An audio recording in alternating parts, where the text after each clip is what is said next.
Ngayon araw nga may order na naman ako at binyag nga ito napuntahan ko. Catering nga to kaya masasarap yung pagkain. Kaya ito nakalibre na naman ako ng tanghalian. Isang panibagong kwento na naman to. Meron na naman nga order sa akin. Buenas naman yung buwan na to kasi bago matapos yung buwan na to. Dalawang order agad yung natanggap ko. Hey, what's up mga boss? Yun nga, may order na naman tayo. Buenas naman yung buwan na to. Bago matapos ang buwan na to, nag-order rin tayo. Pagod. Nga na malayo. Lang sa Malabon. Pero lang, at least may order tayo, di ba? Ito naglalakad ako. Punta na ako doon sa resort. Sa Malabon. Hanggang dito muna mga boss.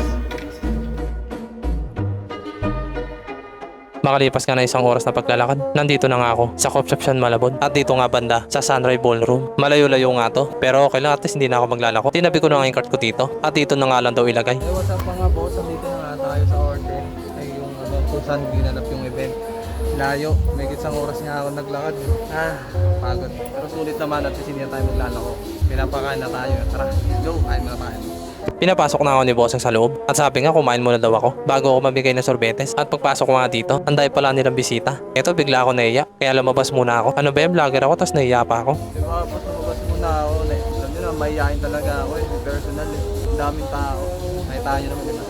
Maya na ako kain. Parang sa uli na ako. Dito muna ako sa cart ko. Bumalik nga ulit ako sa loob kasi tinawag ulit ako ni Bossing kaya ito bigla nawala yung iya ko at meron nga ako bigla naisip hindi pala ako mapapakain ng iya ko kasi ang totoo naman wala naman talagang pakialam sa akin yung mga tao kaya ito kumuha na agad ako ng plato at sumandok na nga ako ng kanin. Hindi ko na nga iniisip yung iya ko, iniisip ko na lang yung gutom ko. Okay na, nakuha na nga ako ng kanin kaya ito humingi na rin ako ng ulam at masasarap nga yung ulam nila dito at nakakatikim nga lang ako ng ganito tuwing meron nag-order sa akin at lalo na pag nasa resort kasi meron catering na kasama kaya panigurado masasarap yung pagkain. Okay na nga yung pagkain ko kaya ito lumabas muna ako dito at sa labas ko na nga lang kakain kasi medyo naiya pa rin ako at ito na nga yung pagkain na nahingi ko. Lahat nga ng ulam na to masarap kaya ito masaya na naman ako. Hindi naman ako nakakakumain kasi nagugutom na rin ako. Umalis kasi ako sa bahay na hindi pa kumakain. Kakamadali ko kasi kaya hindi na ako nakakain. Anong oras na rin kasi ako umalis? Baka malita ako sa oras na binigay nila at buti na nga lang sakto kasi nagsisimula pa lang sila kumain. Tumigil muna ako sa pagkain ko. Paano kasi meron na humingi ng sorbetes kaya ito kahit kumakain ako mas sinuna ko pa rin sila kasi ito naman talaga yung pinunta ko dito yung magbigay ako ng sorbetes. Pwede yan, lagyan yelo sir para hindi gusto ko bagong. Lagyan ako konti bagong.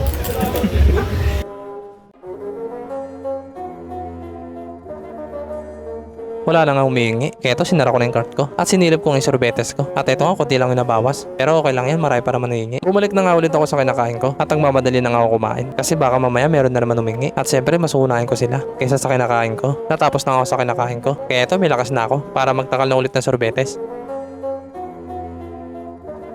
Tumambay muna nga ako dito kasi wala pang humingi at habang nakatambay nga ako dito inabutan nga ako ng alak. Eto kinuha ko na at di na ako nakatanggi at yung inumin ko na nga sana meron nang ulit humingi ng sorbetes kaya eto masinuna ko silang bigyan kaysa magpakalasing at hindi din naman ako pwede magpakalasing kasi malayo ba lalakarin ko pa uwi. Kaya 5 piso lang, delivery. May shipping fee 80 piso lang. Pagdating ito lang.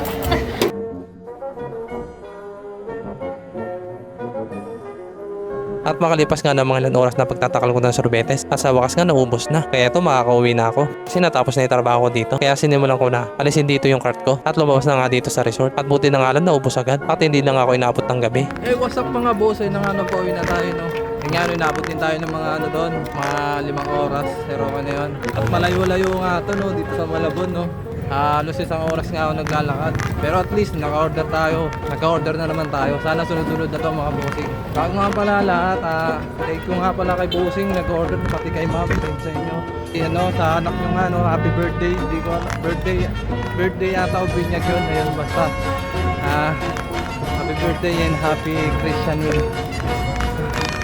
Paano mga boss? Dito na lang. Peace. Salamat.